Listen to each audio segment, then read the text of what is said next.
নমস্কার। আরও একটি নতুন রেসিপির সাথে তানিয়াস রান্নাঘরে আপনাদের স্বাগত জানাই। আমার আজকের রেসিপি বাদামের চাটনি।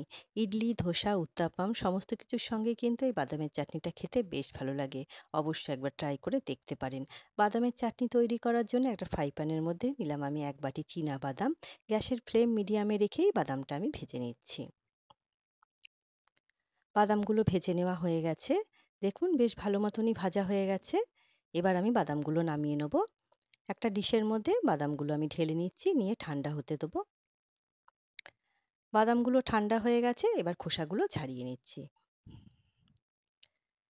ফ্রাই প্যানের মধ্যে আমি 1/2 চামচ দিলাম রিফাইন অয়েল, এর মধ্যে দিচ্ছি 2টো শুকনো লঙ্কা, 2টো কাঁচা লঙ্কা ভেঙে দিলাম, একটা ছোট সাইজের পেঁয়াজকে কেটে দিচ্ছি, 4 কোয়া রসুন। এবার এগুলোকে হালকা ভেজে নিচ্ছি।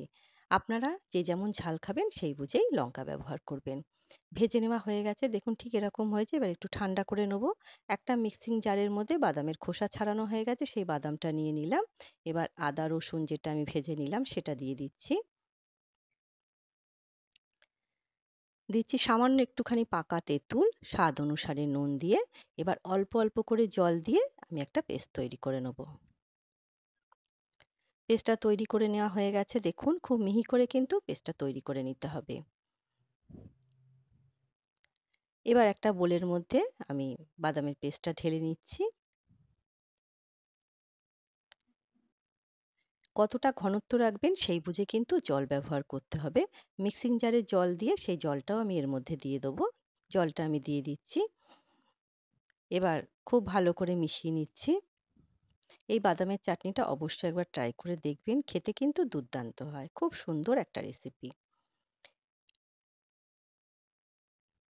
আমি ঘনত্বটা ঠিক এরকম রেখেছি। আপনারা যেরকম ঘনত্ব রাখবেন সেই বুঝে জলটা ব্যবহার করবেন।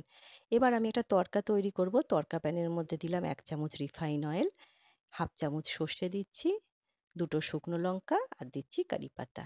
আর সামান্য একটুখানি হিং দিচ্ছি। দিয়ে তড়কাটা তৈরি করে নেব। গ্যাসটা অফ করে দিলাম। এই তড়কাটা বাদামের চাটনির ওপর দিয়ে দিলেই তৈরি হয়ে গেল বাদামের চাটনি। খেতে দুর্দান্ত লাগে, আর তৈরি করতে কিন্তু খুব একটা বেশি সময় লাগে না। খুব করে 10 মিনিটের মধ্যে কিন্তু এই বাদামের চাটনিটা তৈরি করে নেওয়া যায়। আজ তবে এই পর্যন্তই। দেখা হবে পরের একটি নতুন রেসিপির সাথে। সবাই সুস্থ থাকবেন, ভালো থাকবেন।